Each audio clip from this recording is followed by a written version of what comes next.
This is the B-Cast. I'm Mike. Oh, hi. I'm Malaria. I'm just fiddling with the new recording device. Yes. And not paying attention at all. Sorry. This B-Cast is a whole experiment in new sound recording. Yeah, so... But we're not going to tell you the results ever. Exactly. Ever. What'd you use for that podcast? Well, we called Jake, and, well, he set some shit up. Yeah. But, yeah. Yeah. So today, we just finished watching a movie called Decampitated. It is a trauma film. I believe we talked about it a bit on one of the previous podcasts. Yeah, our camping episode. That's right. Of camping goodness. But yeah, Malaria had not seen it yet, so I decided to bring it over. This whole B podcast thing is just an experiment in making Malaria watch movies. Yeah. That she hasn't seen yet. Well, honestly, it works. I mean, even if we weren't doing a podcast, I had friends back in the day. They had a B movie night, and it sounded awesome. And now we kind of have that going. And then we podcast, so... Yeah, so join us for B movie night every Friday. Mm-hmm. But you don't get to join us until Saturday. So fuck you. So, what did you think of the movie, now that you've seen it? I thought it was probably one of the most well-acted movies I've ever seen. Hands down. That's only slightly sarcastic. The movie is actually pretty well acted for a low-budget film. Every character is kind of like a caricature. They're all kind of playing role stereotypes. There's a black guy who's extremely athletic, and yeah, he had this whole jock thing going on. There was the very stupid girl. Paige, yes. Oh, this is how good it was. I actually remembered all the characters' names. The blonde dude was Garrett, and he was with April. And then the stupid girl was Paige, and she was with Toby, the nerdy guy. Yep. And Roger and Candace were together.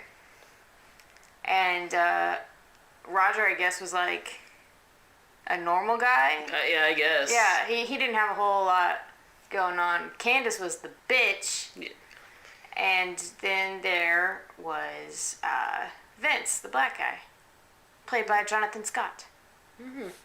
Then Garrett and April, they were just a very overly enthusiastic couple. They were just really gung-ho about going camping and having a good time. Yeah, and they were kind of stupid. Yeah, just a little bit. I mean... Not as stupid as Paige, though. The movie does start with those two going to a travel agent to book a camping trip.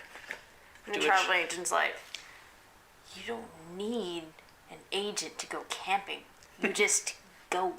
And they were like, oh! But yeah, it's a good time.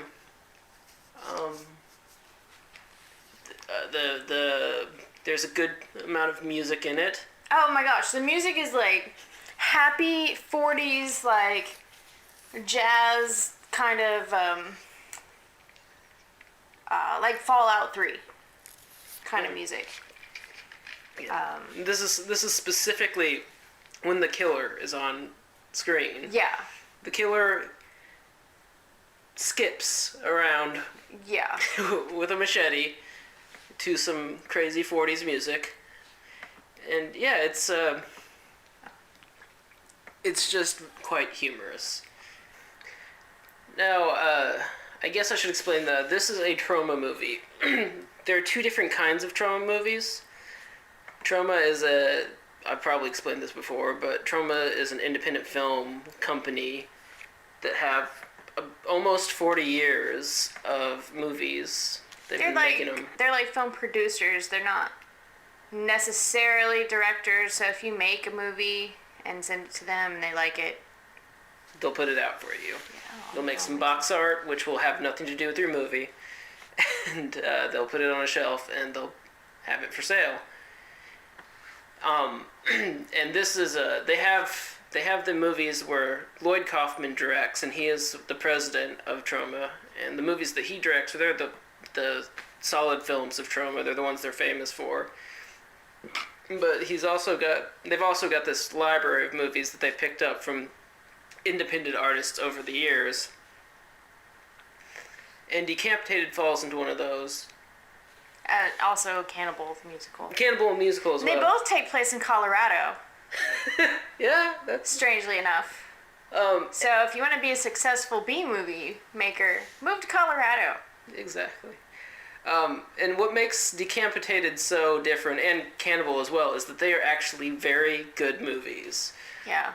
90%, maybe 85% of these movies that they pick up and distribute that they don't make are just terrible, almost unwatchable, bad film quality, bad sound quality. There's an example of the awesome music.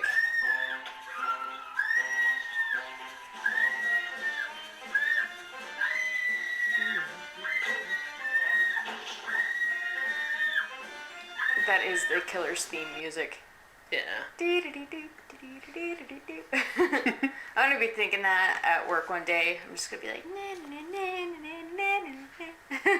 and somebody's gonna recognize it. They're gonna be like, "Oh no, Mal's got something going on." They're gonna be like, "Was that from Decapitated? I love that." So love my new office. It's great. It's full of people who are awesome. That's cool.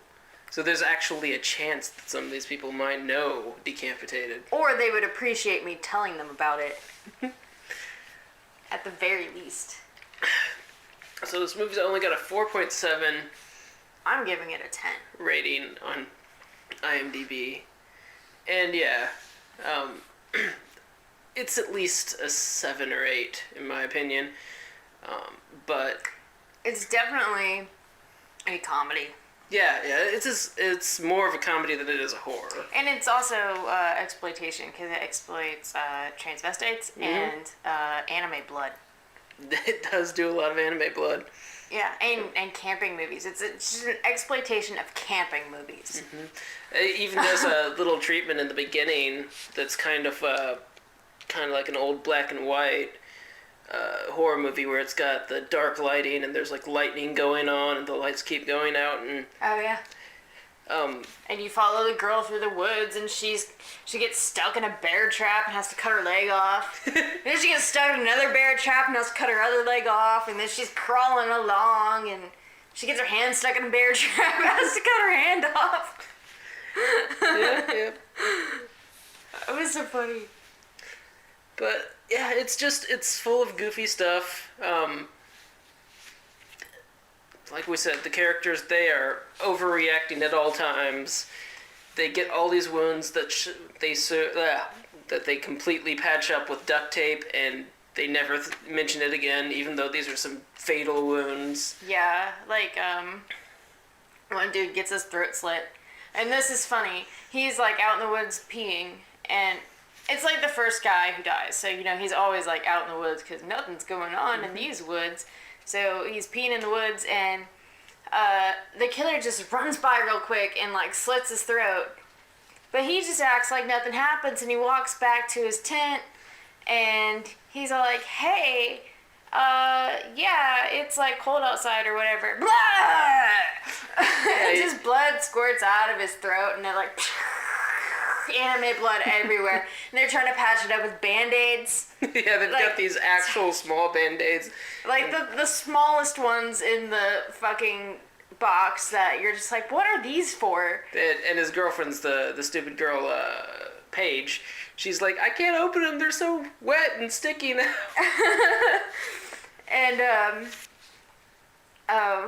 And they end up duct taping around his neck, like all the way around. And it's fine. He's fine. With a super roll of duct tape that's like double wide. Yeah, double wide.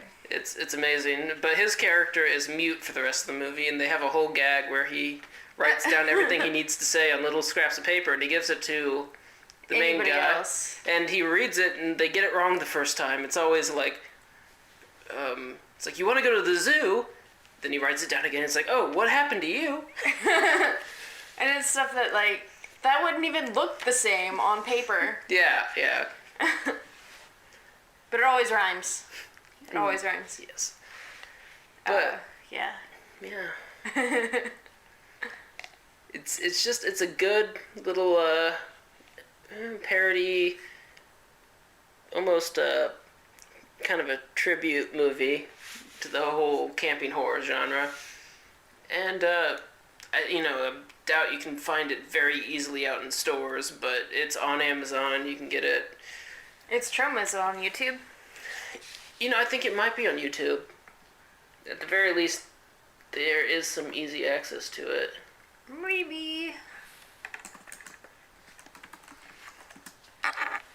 Decapitated. It is on YouTube in full, so... In the Troma Movies channel. Yes.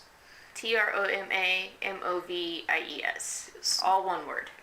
Yeah, Troma Movies it's actually pretty cool. They recently put up about, I think it was 48 to 90 movies in full on their channel. And this is a good way to sample some of them.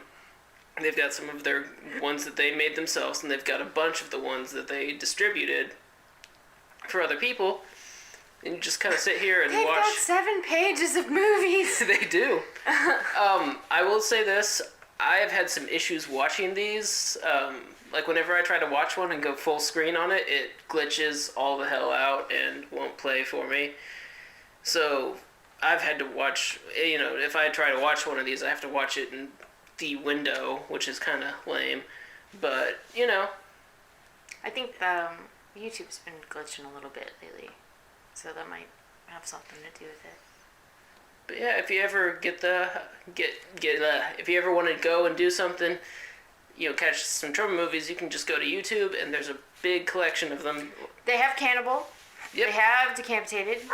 They have some of the Toxic Avenger movies. Uh-huh. Troma's War, Redneck Zombies. There's just... Yeah, we're just going to go through and name all the Troma movies on YouTube, and that'll be our podcast for today. No, but it actually looks like there's a good amount of the movies that you would want to see by Troma. Great White Death. They do have Space Zombie Bingo. I own this movie. It is kind of terrible. It's kind of fun, too, though. That'd be an interesting one to watch. And one of the Toxic Avengers, Trey Parker and Matt Stone, do a short at the end. Mm-hmm. It's really cool. No, wait. They do a short in the end, but that short is actually a part of the movie Terra Firma. Oh, Terra Firma. That's it. Not Toxic Avenger. Mm-hmm. Yeah. And I think Trey Parker is also in Tales from the Crapper, another Troma movie. Maybe. It's actually 2 Troma movies. They were like 2 projects that somebody was working on, and they kind of got scrapped, and Lloyd Kaufman had to go in and do some B-roll filming and finish some stuff up to make the 2 movies into the 2 failed movies into one 2-parter movie that's kind of interesting. But one of those 2 movies, it's like a vampire movie with Julie Strain, has I think it's Trey Parker in it. Let's see. Actor. He was an actor in South Park, Team America, Tales from the Crapper. Yep. He was Steve Keen. Oh, he was listed as John Schwartz, Juan Schwartz, and he was listed as that same name in Cannibal as well. Nice.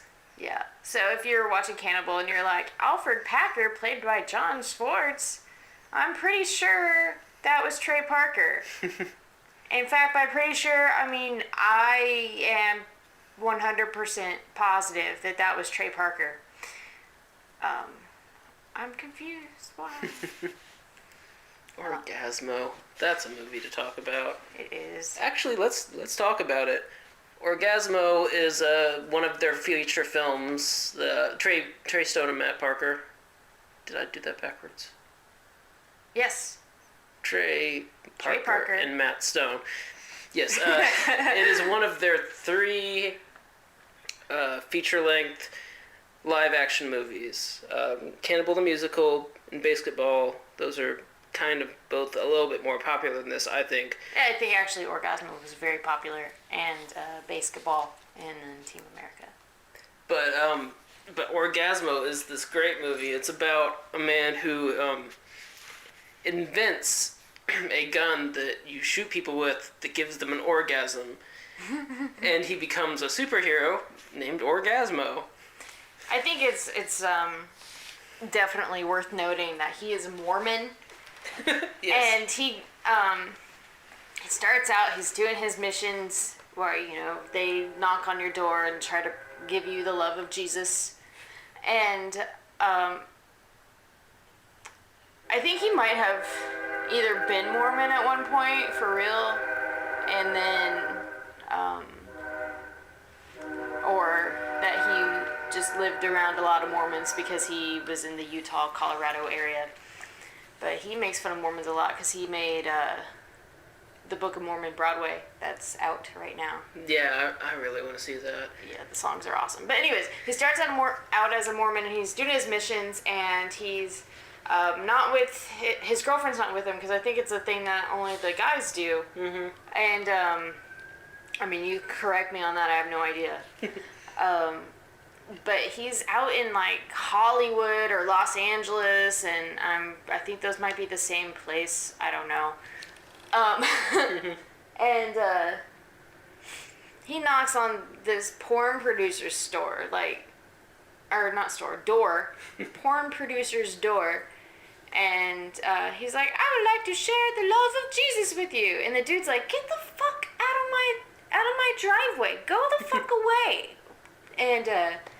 And he's just being, what is that word? Persistent. He's just being persistent about it, and so the porn guy is like 620 ninjas on him to make him go away. Yeah. And he kicks all the ninjas' asses. I think he's apologizing the whole time, too. Yeah. He's like, "I'm sorry about that. I just,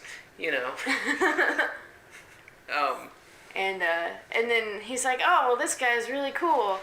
Hey, dude, you want to be in a movie? I'll pay you a lot of money." And he's like, "Sure, I'll be in a movie. What kind of a movie is it?" "Oh, it's a family feature." He gets in there and it's like, it's this horrible porn movie. And, but he gets like suckered into having to do the whole thing. And then he gets to be like a real big star and stuff. But he's trying to keep it away from it, like keep his girlfriend from knowing any of this. Yeah. He does just the acting parts. They have a stunt cock, as they call it, to do the actual hardcore pornography for him.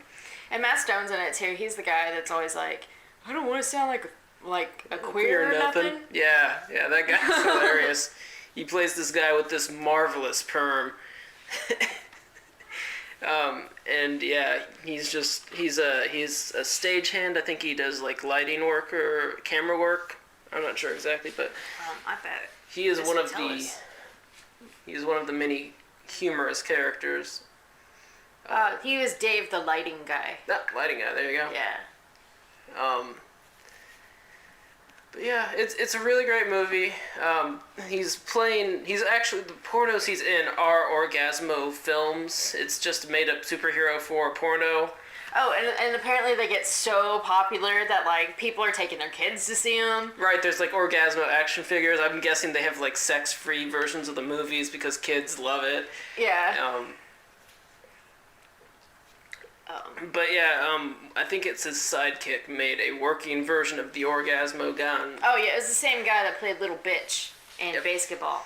And so he's like a genius, but he's just like, "I'm doing porn because I like sex." But yeah, so he made a working version of the Orgasmo gun, and once young Joe Orgasmo's character wants out of the porn movies because he's got enough money and he wants to marry his girlfriend. The guy played by Ron Jeremy, the famous porn star, starts kind of turning the screws on him and reveals his true nature.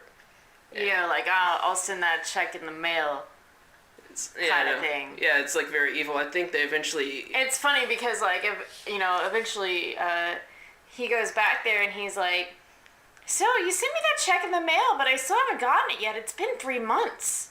Yeah. And he's like, oh, I'll just write you another one. Not sending him any money at all.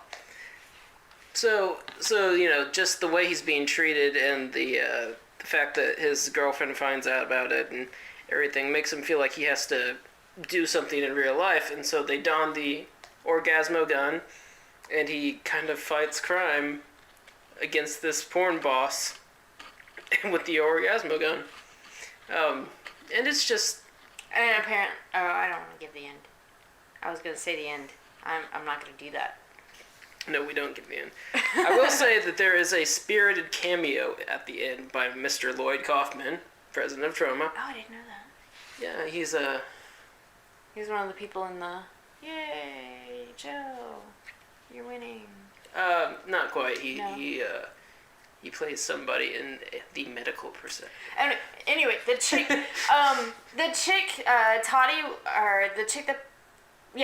Toddy Walters was actually Trey Parker's girlfriend at the time. Oh yeah. She was the chick that played.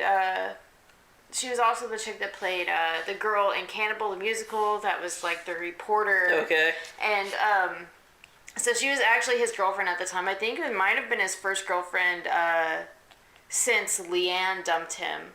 Oh yeah. And because Cannibal was all like just getting over her. Yeah. Calling Leanne like a horse and making fart noises every time they said her name. She's also the basis for Leanne Cartman in South Park. Nice. Anyways, so Toddy Walters is was his girlfriend at the time, but she did not play his girlfriend in the film. She played one of the porn stars, the one with like the really huge tits and blonde hair. Yeah, the fake boobs, yeah. And at the end when Trey Parker's character Joe and the girl or his girlfriend in the movie are like making out like hardcore, but everybody's around, like, you know, it's one of those, the group gets together and celebrates kind of thing. You can see her like looking at them like, how dare he stick his tongue that far down her throat? Why is he so enthusiastic? You can just see her just glaring at her. Wow. That's just unfortunate. Well, not... Yeah. But yeah, that's a good bit of background knowledge on that. Mal here is our resident Trey Parker, Matt Stone expert, as it were. Obsessionist. Yes. Stalker. Stalker? Kind of, except I don't have any money, so I'm not going I'm not going anywhere. You don't want to admit to being a stalker, because that's actually like... Internet stalker, not so much. Like, researcher. There you go. I have no idea what they're doing lately, though. More South Park? Well, yeah, more South Park. I wish they'd do more movies. I think that's where they really shine. Yeah. Well, they're doing Broadway now. That's true. I did say that earlier. I know what they're doing. Broadway. They're not actually in the movie, or in the show. They just made it. Yeah. Wrote all the songs. Trey Parker actually, I think, minored in music. Mm-hmm. And he got a certificate in Japanese or something. See, I'm not a very good stalker researcher. I don't know what it is. He studied Japanese, and he wrote the script for the Japanese part of Cannibal the Musical. Well, it makes sense because of their movies, both Cannibal and South Park are musicals, and then he goes on to make the Book of Mormon, which is a musical, and so he's obviously got a thing for musicals and music in general. Yeah, there's a lot of music in South Park. Team America is a musical. Yeah, Team America. That movie freaks me out. I can't. Puppets. I don't do puppets well. I love that part where Gary's just puking, and he's puking, and he's puking, and he's puking. I mean, it was a funny movie. Just I wish they'd done anything but puppets. Animation. Oh, puppets freak you out, don't they? Yeah, they do. They weren't puppets, they were marionettes. Animatronic marionettes. No. Marionettes are like the worst kind of puppets.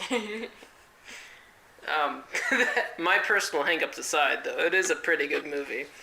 And the music in it is quite memorable. I still have on my iPod one of my favorite songs from that movie, Pearl Harbor Sucks, and I Miss You. I cracked up when I heard that song, and I'm like, yeah. I wrote that to some of my friends, and they were like, that's an awesome song. You're a great writer. And I'm like, I didn't write that. I can't believe you haven't seen that movie. Yeah. Yeah, so he knows, he can speak Japanese. In fact, I think his wife is Asian. Okay. So, that makes sense. I think she's from Asia.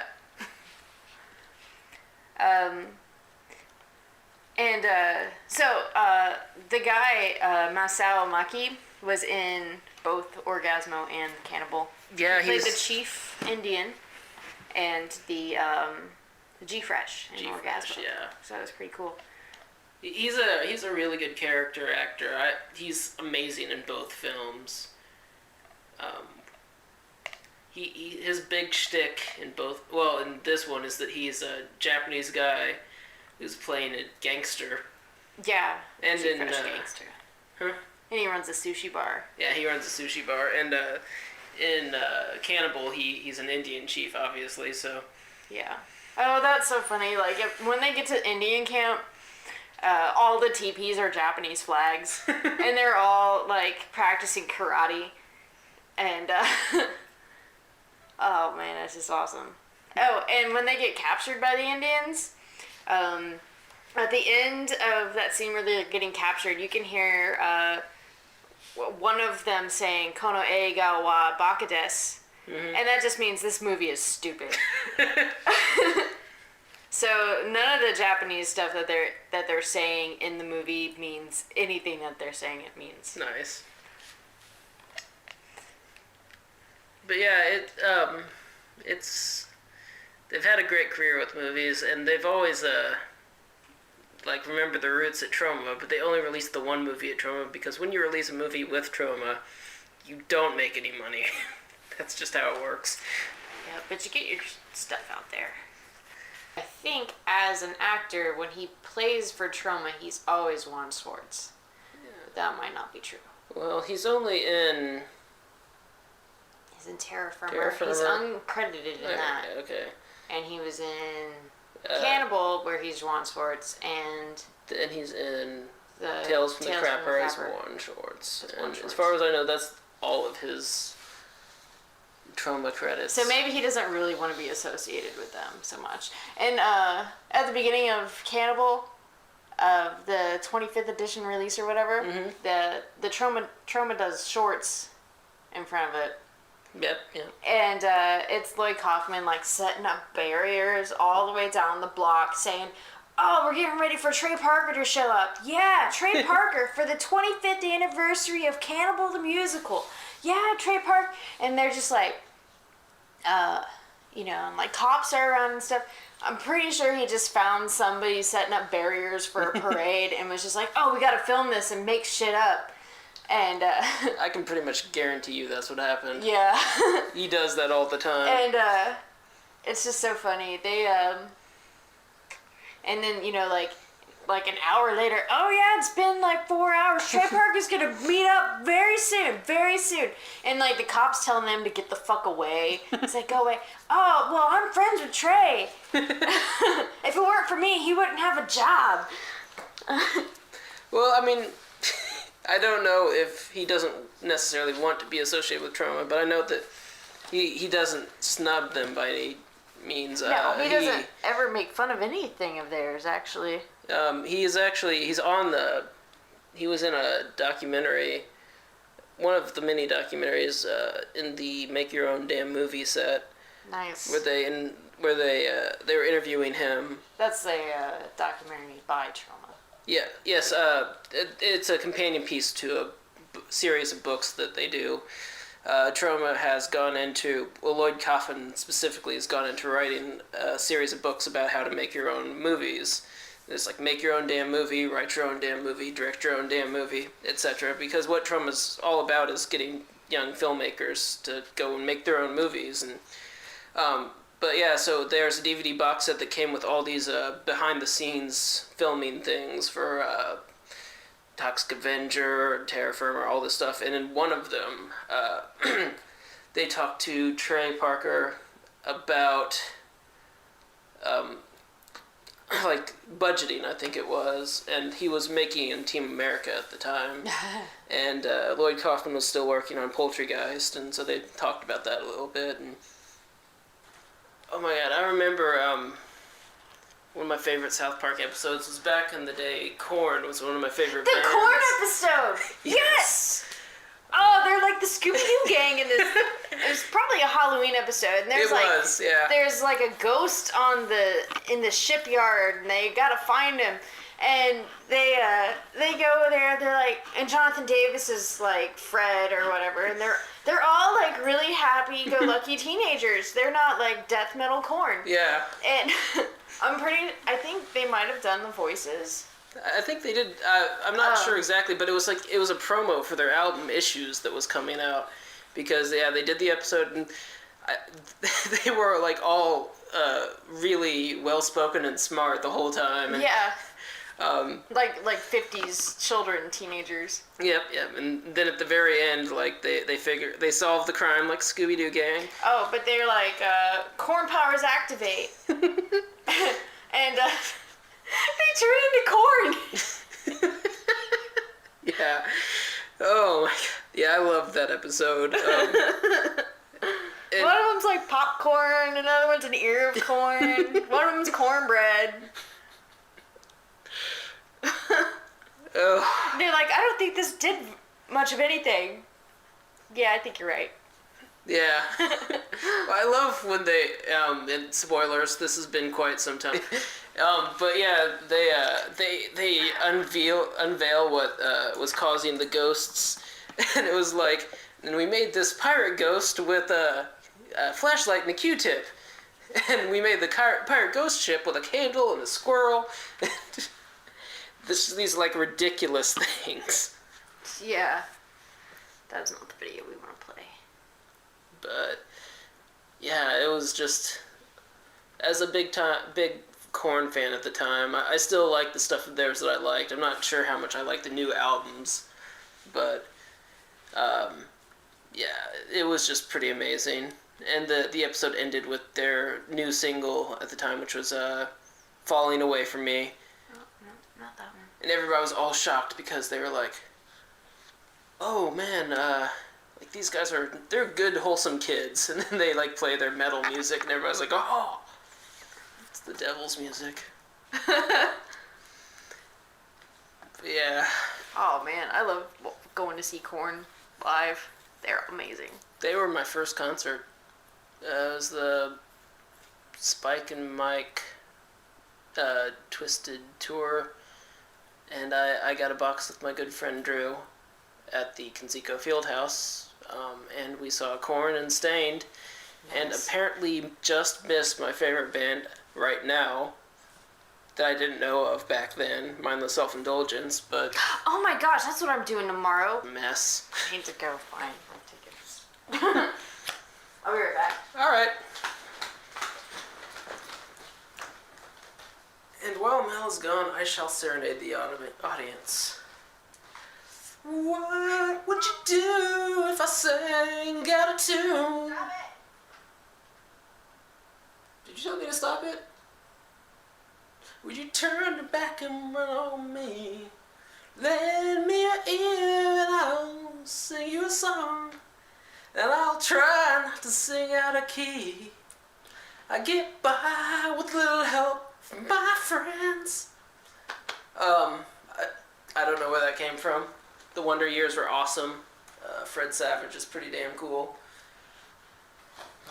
I found it. Found them, yay! Yay!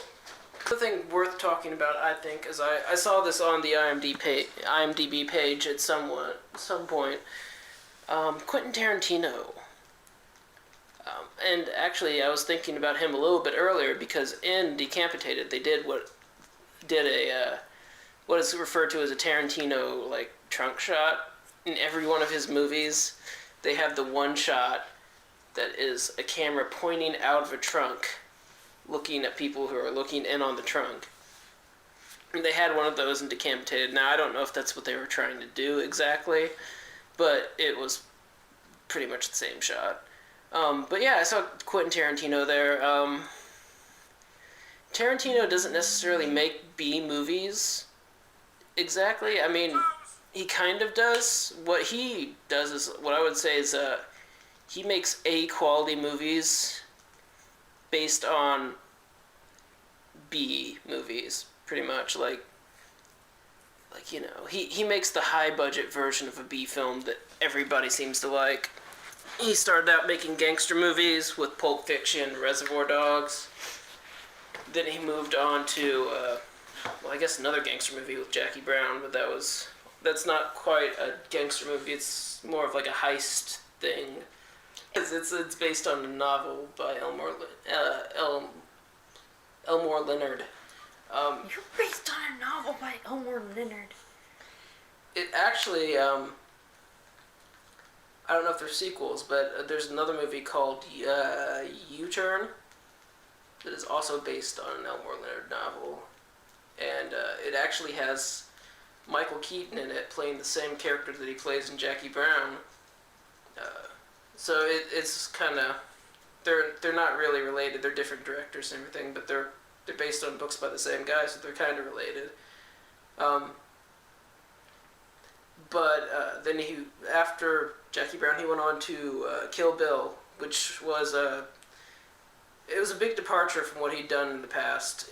It was this humongous, like, Japanese samurai movie, except like with a white girl instead of like Japanese people. But you know, it was really good.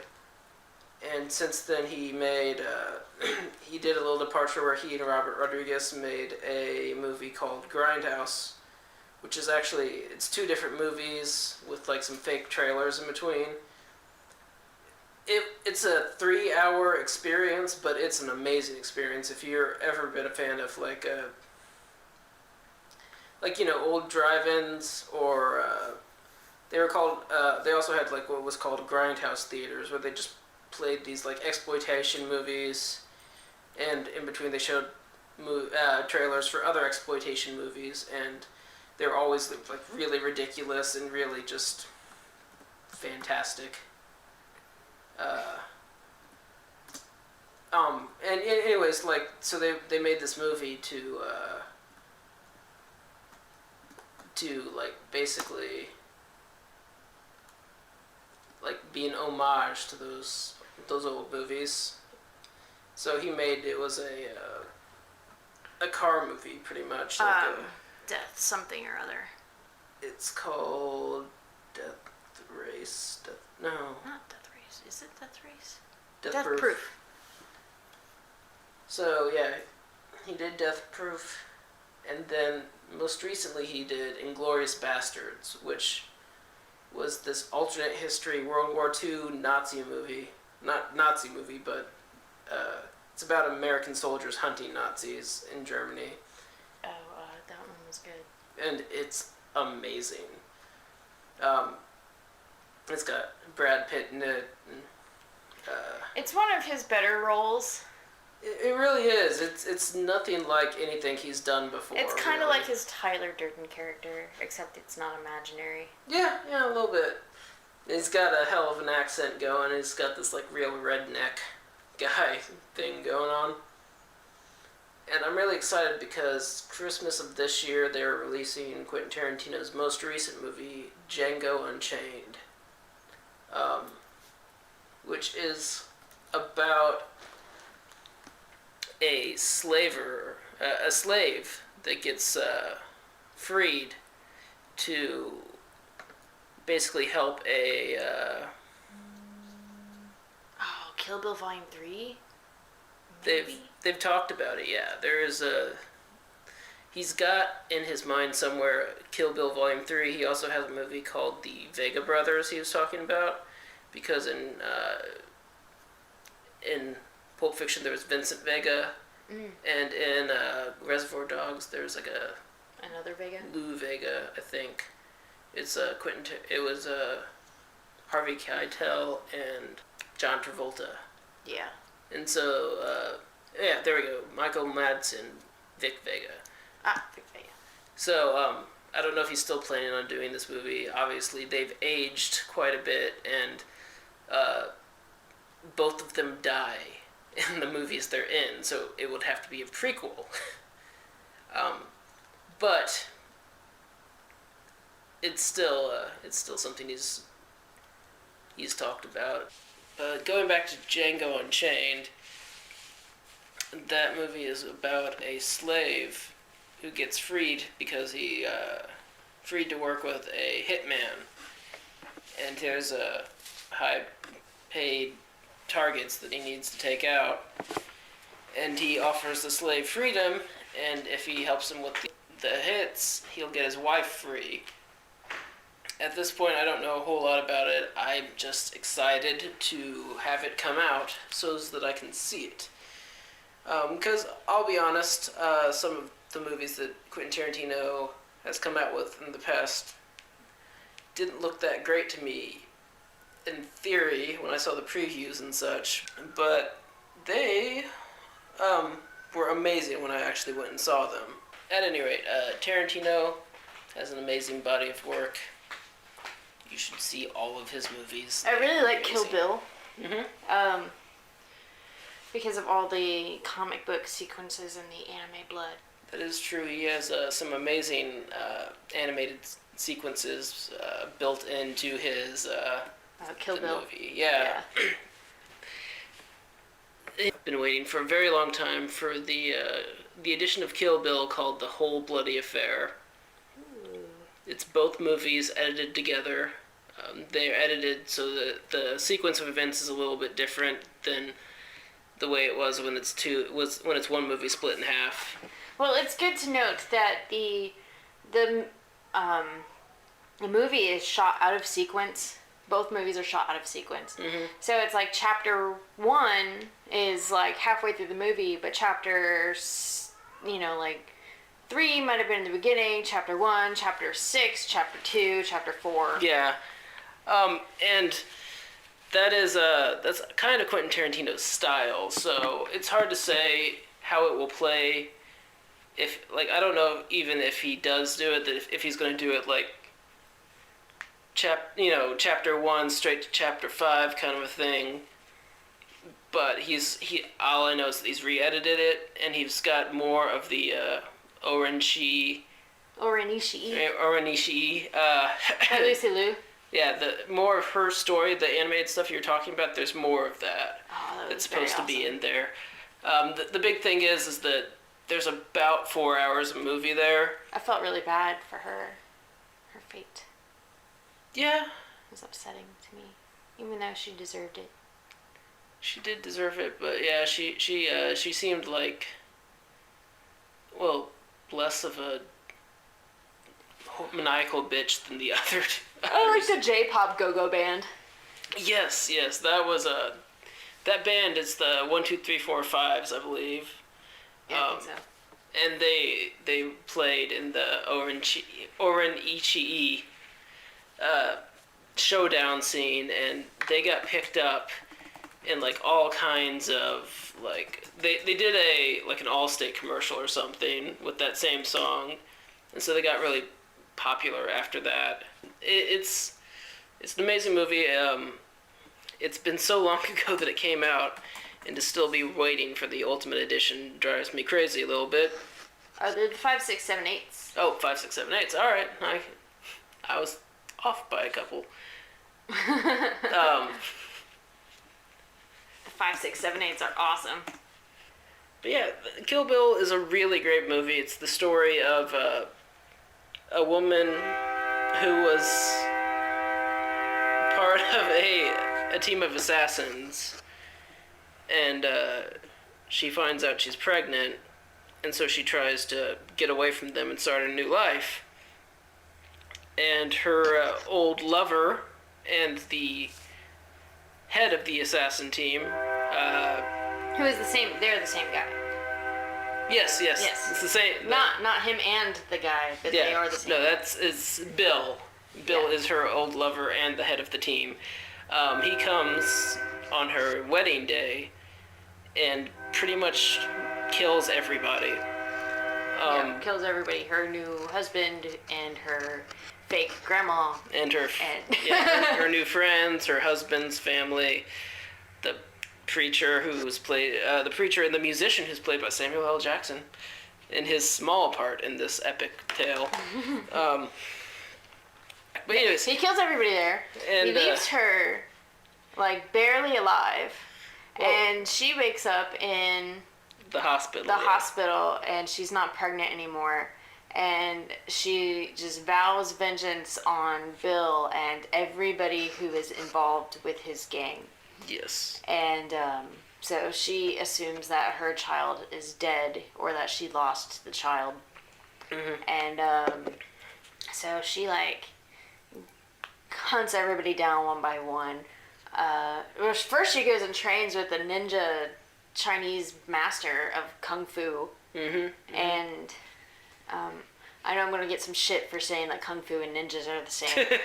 But yeah, no, she trains with she trains with Hitari Hanzo. Hitari Hanzo, and there's a flashback later where she trains with but while she was still with Bill, before she was in the assassin team, she trains with Lopan, who is he's actually the same mythical character that is the magical bad guy in Big Trouble in Little Chinatown. Oh, Raiden! Yeah. Yeah. That's actually Big Trouble in Little China. That's where Mortal Kombat got their idea for Raiden. Yeah. I'm pretty sure. That's cool. But yeah, it's the same character. I go on like Midwestern rumors that have no proof whatsoever. But yeah, so she trains with at least 2 Japanese masters at one point or another, or Chinese. I don't know the difference. Oh, they were definitely Chinese, because she spoke Japanese, and he's all like, "If you're gonna speak that Japanese shit, I'm gonna hit you in the face." Yeah, so she trains with them for a long time, and then she goes. It was Oren Ichii the first one? I know that she's not first in the movie, but I don't know if she's the first one that she goes I think after. Bill's brother was the first one. Oh, yeah? I don't remember. It doesn't matter. It was all shot out of order. Yeah, so basically she hunts them all down, and there's 5 of them. There is 5 of them, Bill being the last one. There's Oren Ichii, there is... The other chick, the other blonde chick.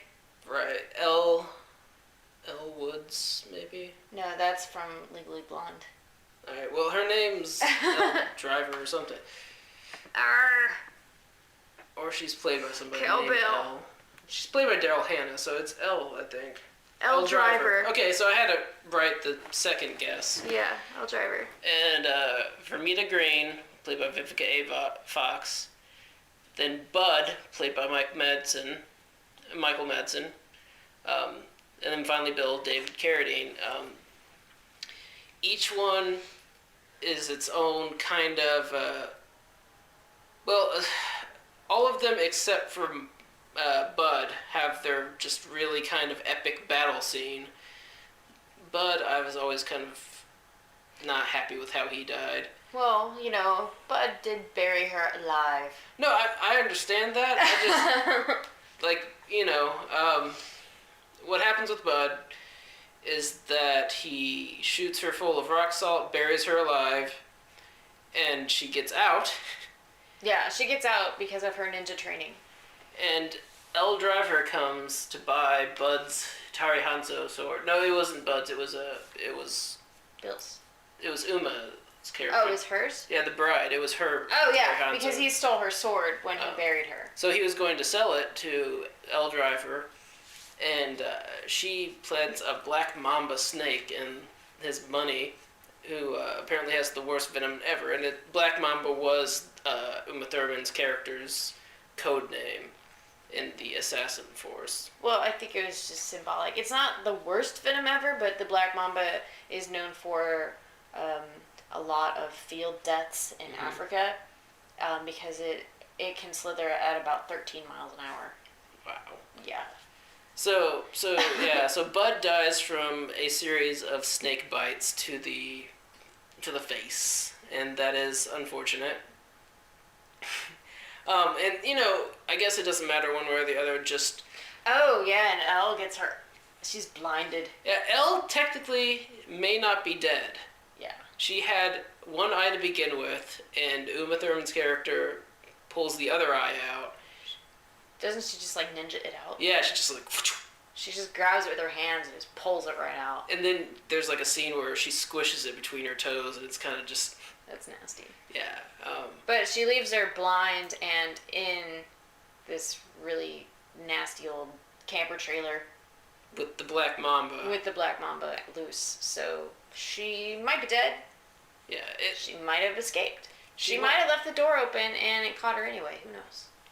Well, the thing is that her character name shows up at the end, where they're kind of, at the very end of the movie, they're doing like a scratch-through list of all the names, and her name gets a question mark by it. Ah. And then... I guess it depends on if Daryl Hannah wants to be in a Tarantino film again. Yeah. Well, honestly, I'm not sure I how hope she doesn't end up in a warehouse with some dude that's trying to make her into a human centipede. Because that's how he lured some people to the warehouse by saying, "Oh, we're gonna be in a Tarantino film." That's true, yeah. If you are ever asked to be in a Tarantino film, when you get to the warehouse, leave. Yes, if you are at a warehouse, do not continue unless you meet Quentin Tarantino. First. And if you don't know who Quentin Tarantino is or what he looks like, then I can't help you. you should not be in his movies. Exactly. Because you might end up as a human centipede. But, yeah, all that saying, Kill Bill is just this amazing epic. And there has been talk of a Kill Bill Volume 3, and I don't know what they would do with that. Like, the only loose cannons are Elle Driver, and that's it. Like, first of all, I don't know how they can have a Kill Bill without Bill, so they'd pretty much have to bring Bill back. Well, it's not shot in order, so maybe it's previous stuff. Yeah, I'm interested to see what will happen if anything ever does happen with it, because... They might be talking about the, re-editing of both of the movies together. No? It's not that. There has been talk of a Kill Bill Volume 2 and 4, or 3 and 4 for a long time. But I would definitely see it. Yeah, I would Either too. way.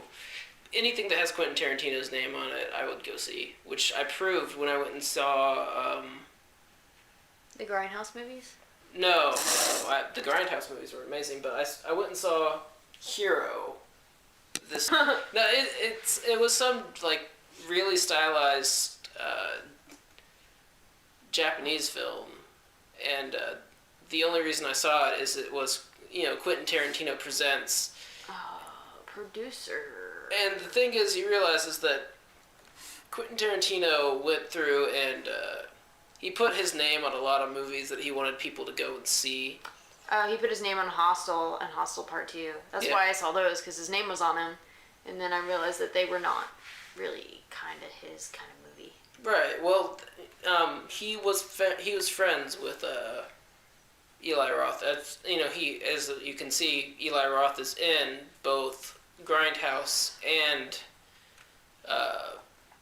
Glorious Bastards. I don't see. I mean, it's just a very, very, like, weird Asian movie. Like, they do there's this whole fight scene where these two, like, samurai or whatever were, like, fighting, and they were, like, in the air the whole time. And they'd fall down, and, like, they'd dip the tip of their sword in the water, and they'd use that to propel themselves back up, like, several feet in the air. And so kind of like Crouching Tiger, Hidden Dragon. Yeah, it's exactly like that. The other one with the bamboo gang. Yeah, I've never seen Crouching Tiger, Hidden Dragon. What was the one with the bamboo gang? That was really good.